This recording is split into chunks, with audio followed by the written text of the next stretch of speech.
Welcome to the Learning Pines YouTube. We hope this video helps. In this video, I will show how to change a Volkswagen Atlas key battery. First, gather your materials: a new CR2032 battery and a small flathead screwdriver. Make sure you have a clean, well-lit area to work in. This simple process will have your key fob working like new in just a few minutes, saving you a trip to the dealership. Now, let's open the key fob. Find the small release button on the side of your key fob and press it. This will allow you to pull out the emergency key. Once the emergency key is removed, you'll see a small slot. Carefully insert your small flathead screwdriver into this slot to gently pry open the two halves of the key fob casing. With the key fob open, you'll see the old battery. Take a moment to note which way the positive side is facing, usually marked with a plus symbol.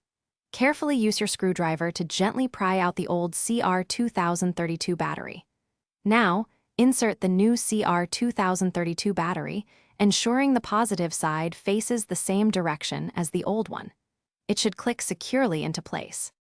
Finally, it's time to reassemble your key fob.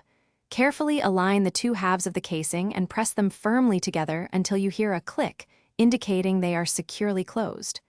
Don't forget to slide the emergency key back into its slot.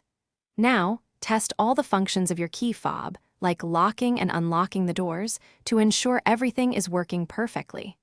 You're all set. Thanks for watching. Consider subscribing if we helped you.